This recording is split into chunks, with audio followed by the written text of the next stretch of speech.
wabarakatuh. Alhamdulillah alladzi bi ni'matihi tatimmus shalihat.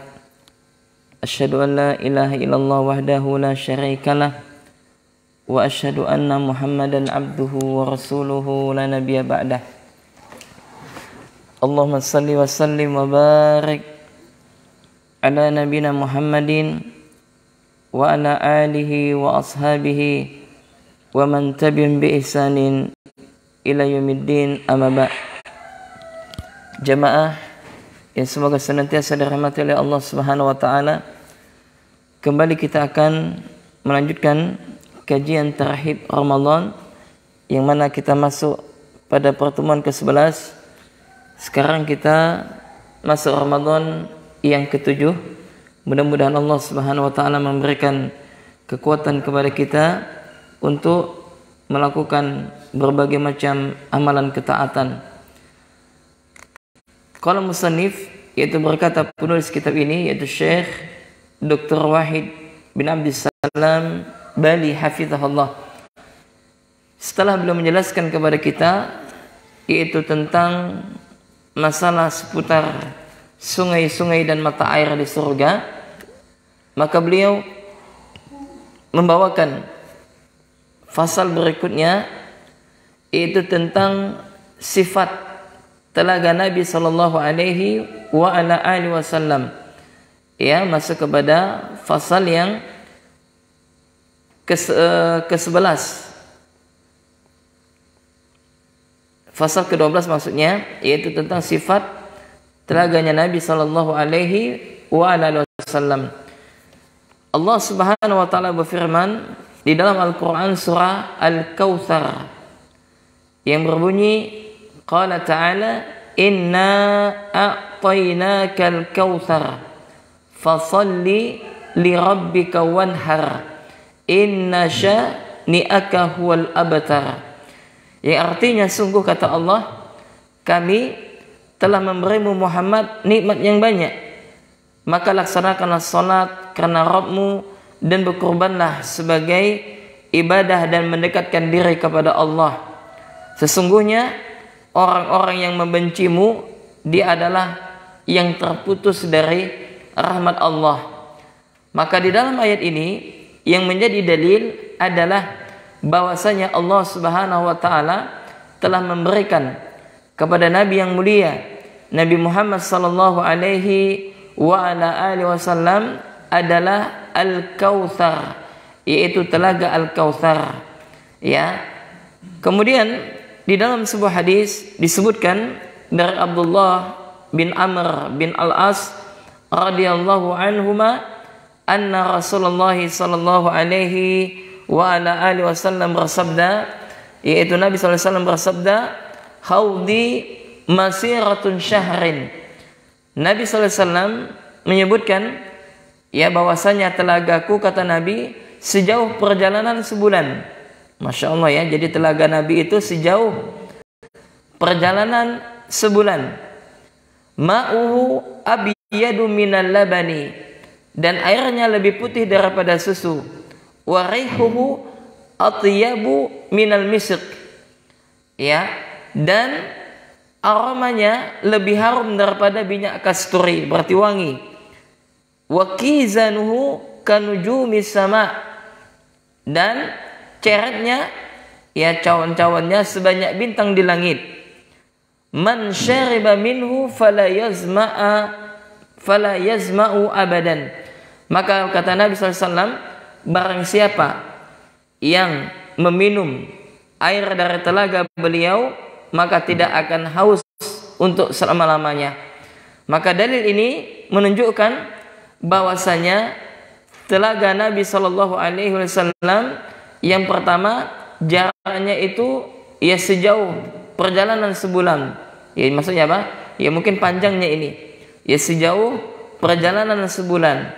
Ya, dan airnya lebih putih daripada susu dan aromanya lebih harum daripada minyak kasturi.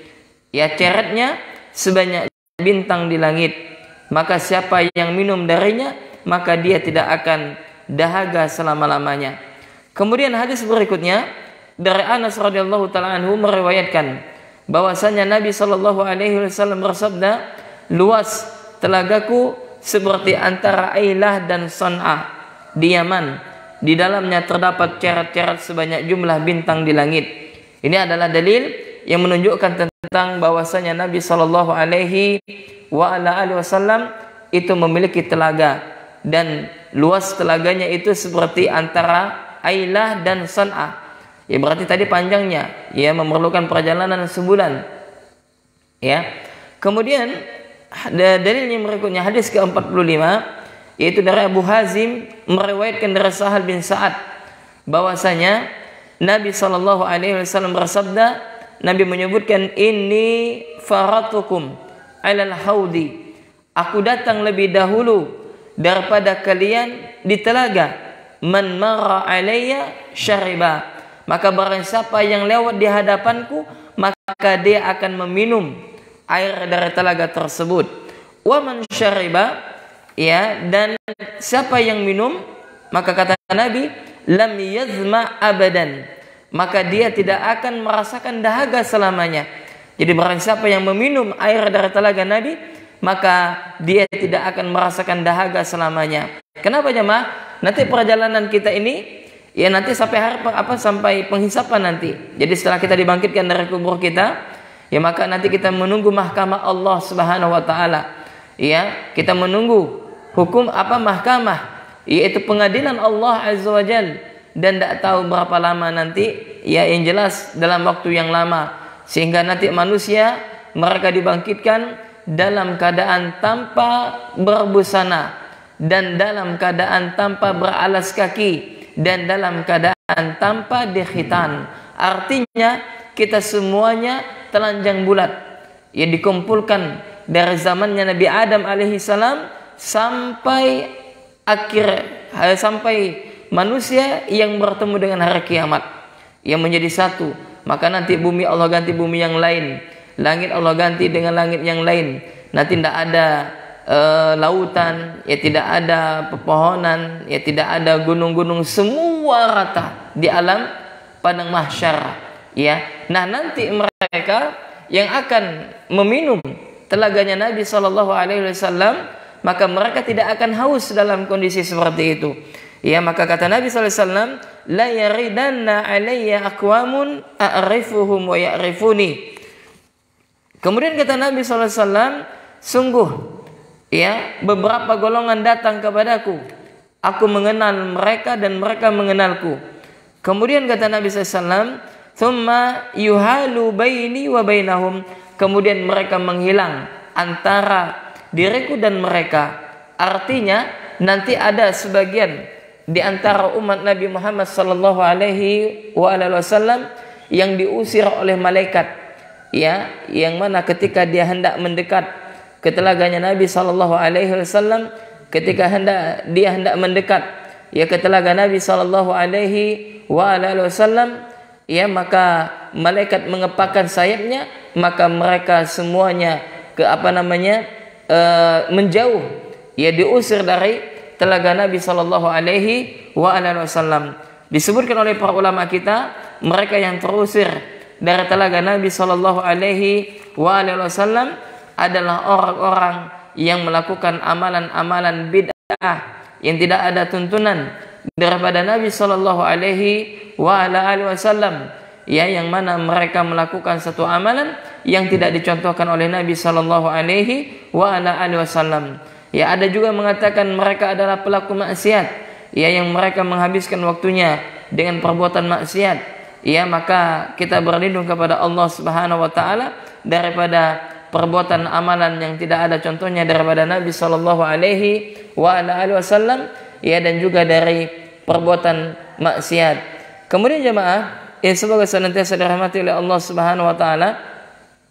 Kemudian hadis berikutnya, hadis ke-46 dari Abu Hurairah radhiyallahu taala anhu, anna Rasulullah sallallahu alaihi wasallam, bahwasanya Nabi sallallahu alaihi wasallam bersabda, yang terletak di antara rumahku dan mimbarku adalah salah satu taman surga, yaitu ada namanya Raudhah, ya, dari taman-taman surga. Jadi di kota Madinah, di Masjid Nabawi, yaitu namanya ada Raudhah jamaah. Jadi Raudhah itu adalah letaknya antara rumahnya Rasulullah sallallahu alaihi wasallam ya dan mimbar beliau. Dan di situ disebutkan oleh Nabi adalah salah satu taman Raudhah dari taman-taman surga.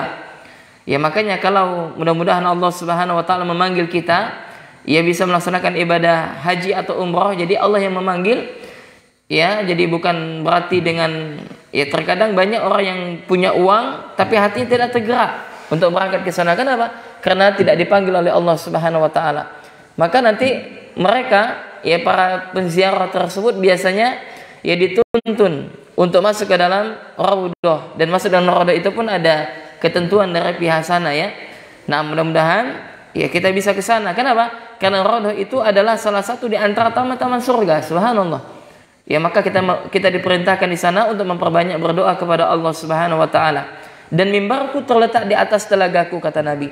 Jadi di atas telaga Nabi itu nanti terdapat mimbar Nabi sallallahu alaihi wasallam.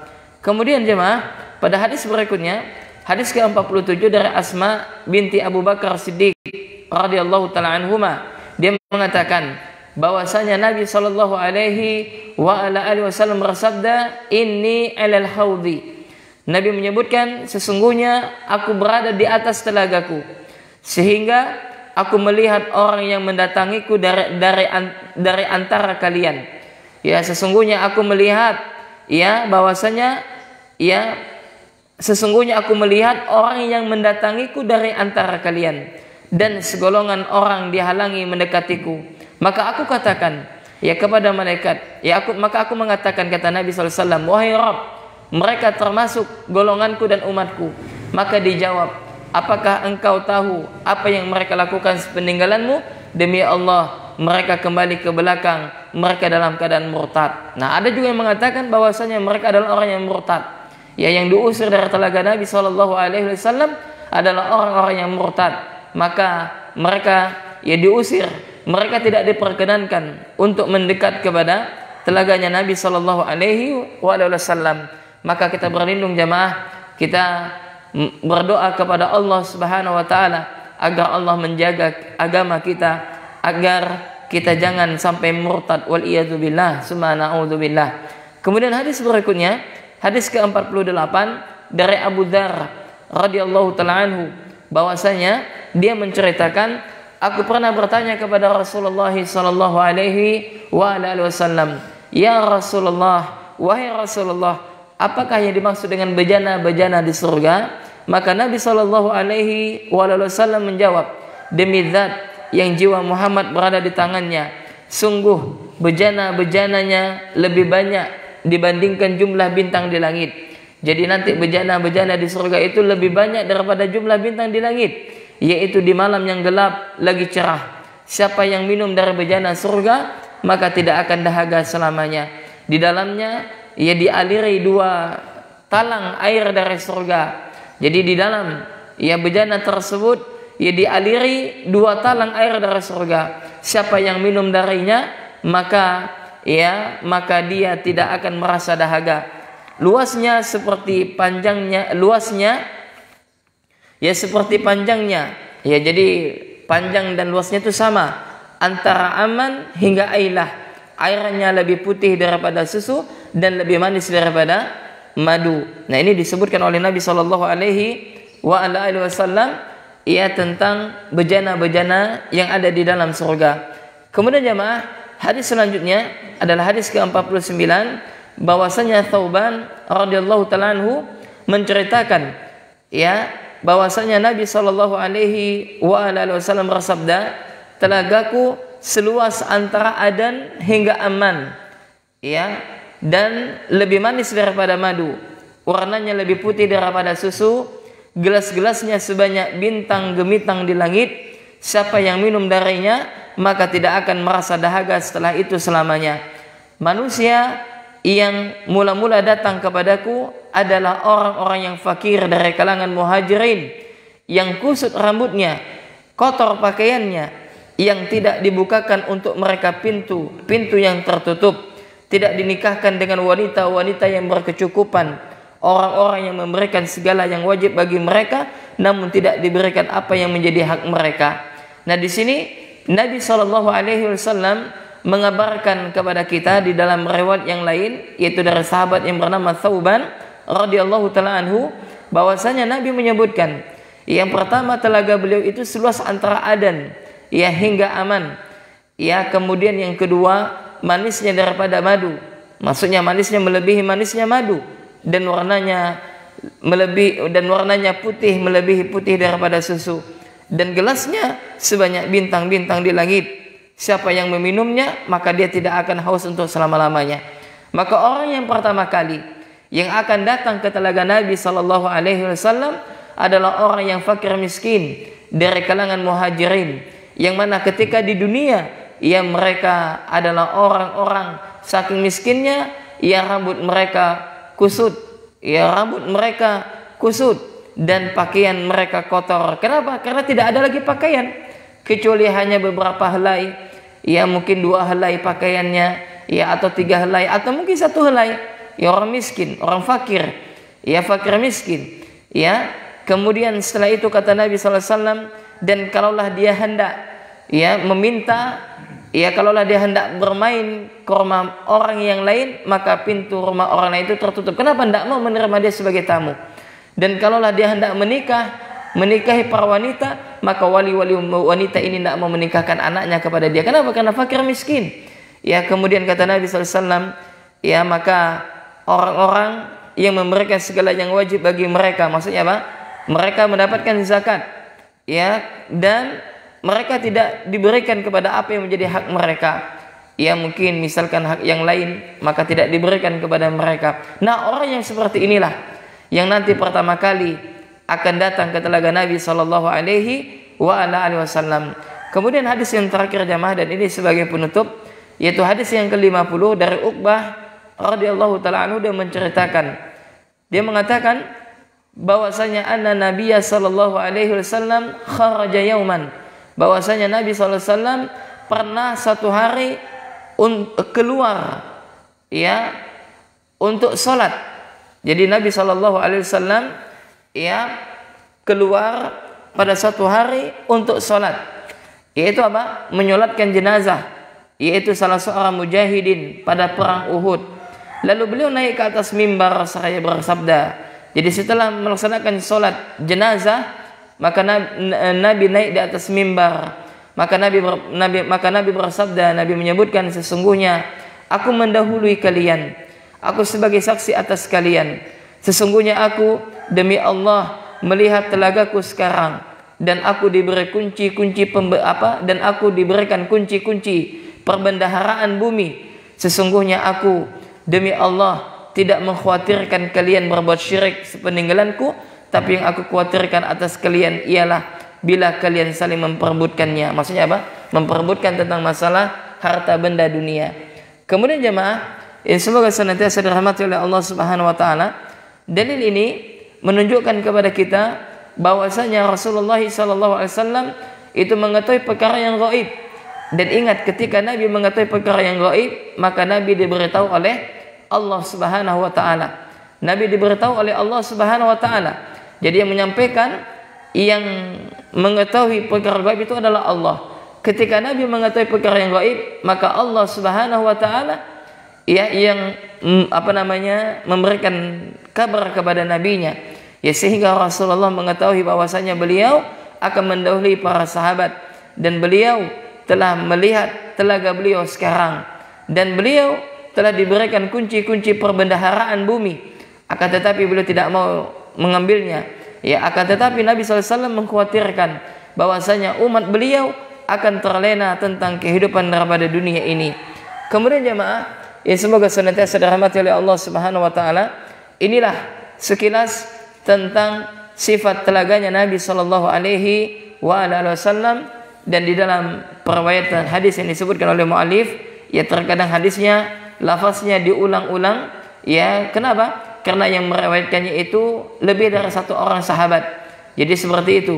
Ya, jadi ada terkadang kalimat itu diulang-ulang. Kenapa bisa terjadi seperti itu? Karena yang meriwayatkannya itu dari jalur sahabat yang lain. Ya, tadi kita sebutkan ada dari Abu Hurairah, ya ada dari Abdullah bin Amr bin Alas, ya ada dari istrinya Nabi sallallahu alaihi wasallam, ya dari ada Uqbah ya radhiyallahu taala anhum, ya ada dari Thauban. Nah, ini menunjukkan adalah bahwasanya sahabat radhiyallahu taala anhum mereka menghafal ya sabda Nabi sallallahu alaihi wasallam. Mereka menghafal perkataan Nabi sallallahu alaihi wasallam, lalu mereka ingat dan mereka sampaikan kepada generasi setelahnya, dan sampailah kepada kita, ya kurang lebih kita ditinggal oleh Nabi sallallahu alaihi wasallam 1500 tahun yang lalu, tapi hadis-hadisnya masih terjaga sampai hari ini. Dan ini adalah telah janji Allah Subhanahu wa taala bahwasanya Allah lah yang akan menjaga agama ini. Maka kita jangan terlalu pusing memikirkan tentang agama Allah Subhanahu wa taala. Allah yang akan menjaganya. Ya, Allah yang akan menjaga agama ini. Ya, dan Allah Subhanahu wa taala ya disebutkan oleh Nabi sallallahu alaihi wasallam bahwasanya setiap 100 tahun maka Allah akan mengutus seorang mujaddid, yaitu pembaharu di dalam Islam. Bukan berarti dia pembaharu amalan-amalan yang tidak ada contohnya pada Nabi, tidak. Dia adalah disebutkan oleh para ulama, dia adalah orang-orang yaitu yang menghidupkan ajaran Nabi sallallahu alaihi wasallam yang sudah banyak ditinggal oleh umatnya. Maka salah satu mujaddid disebutkan oleh para ulama kita adalah Syekhul Islam, yaitu Syekh Muhammad bin Abdul Wahab bin Sulaiman At-Tamimi rahimahullah. Ya, nah demikian yang dapat kami sampaikan. Mudah-mudahan kita berada di atas jalan orang-orang salafus saleh, jalan di atas manhaj salaf dan istiqamah, dan mudah-mudahan Allah Subhanahu wa taala mewafatkan kita di atas tauhid dan di atas sunnah. Nah, demikian jemaah, mudah-mudahan Allah Subhanahu wa taala meridhoi dan memberkahi apa yang kita lakukan pada pagi hari ini, ya, dan mudah-mudahan waktu kita diberkahi. Kita cukupkan dan insyaallah besok kembali kita melanjutkan fasal yang ke-13, yaitu tentang pepohonan di surga. Ya, nah demikian, subhanakallahumma wa bihamdik, asyhadu an la ilaha illa anta, astaghfiruka wa atubu ilaik. Assalamualaikum warahmatullahi wabarakatuh.